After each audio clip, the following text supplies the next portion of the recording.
normal medicine in a pill form. This is initial treatment I'm talking about. What would you prefer and why? So which, type and where?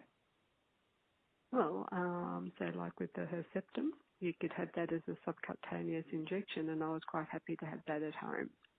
Yeah. If I was allowed to give it to myself, however, I wasn't. And that's because it has to be supervised, and you still have to have all your blood tests and that sort of thing done. But I'd be quite happy to have it at home. There's no problems with that. Mm. Yeah. So if you were having it at home, did you feel you needed any kind of support? In what way? Well, a lot of people feel when they're in hospital that there's people around if there's side effects or something goes wrong, and so they're a bit anxious about having treatment at home. So I'm sort of thinking about, like someone to call, either visit you on a regular basis or ring you up or something like that. Oh, I think if you're going to be doing it at home from that point of view, then you probably do need to have someone who's visiting regularly to ensure that you're actually taking the medication and to keep an eye on things in terms of side effects as well, because, I mean, you still need that support. Yeah. You're just at home in your own environment, but you'd still need to have one. Yeah.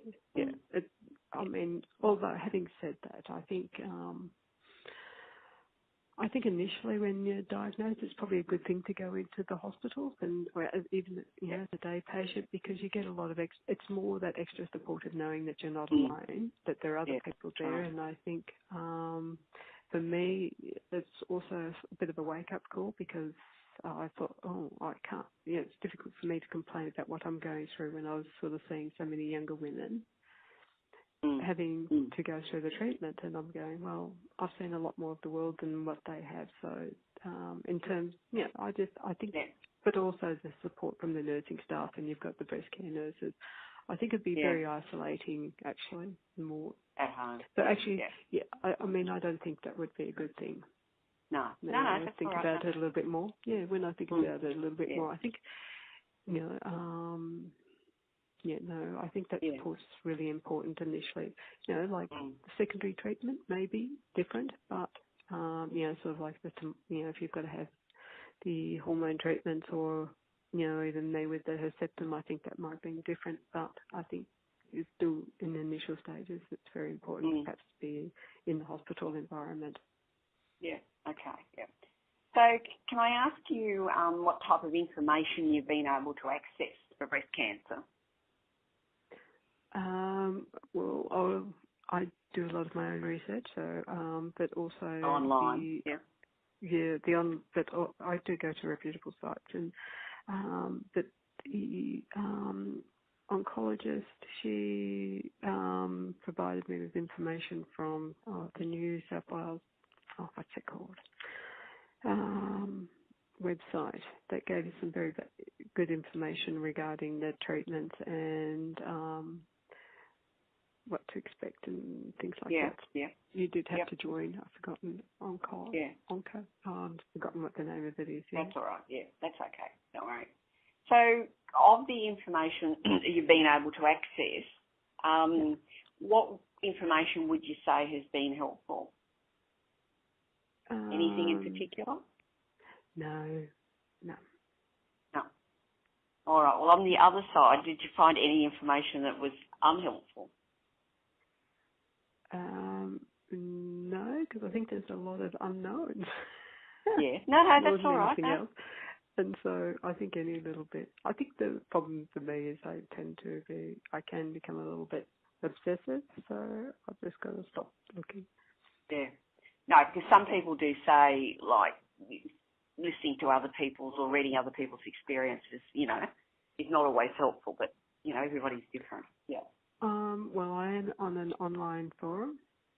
Yeah. And so, and I can sort of understand that. You've got to be, how it could be unhelpful for people when they sort of, talking about recurrences or some of the issues that they've been having with their treatments and reconstructions and things. So, yes, I can see that. Yeah. So when we're talking about information, Do you have a particular preference for where you get your information from? Yes, I do make sure that they're from a recognised authority, or that they're good, validated information and research. Yeah. And would you have got most of your information from online, or most of it is from online? No. Booklets? No, I've looked at trials. So I've looked at trials and things, the medications and things. I've looked at those sorts of things. So trials and outcomes. That's your main source of information. Yeah. Yeah. Yeah.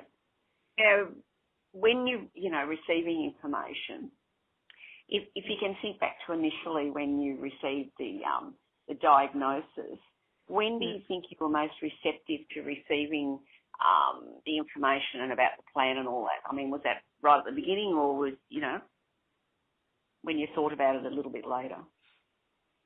I think in the beginning you're so busy, you have to you're sort of dealing with what's happening so much that you have to trust your oncologists and your surgeons that they're giving you the right information at that time. So even though I did some early research, I was probably, I think you have to rely on the fact that, what the information that you get from your surgeon and oncologist, and, they provided some information. Mm-hmm. And I think if you sort of start off with more simplified, basic information, and then you can build up on it as time goes on, but you sort of don't want, I think you sort of,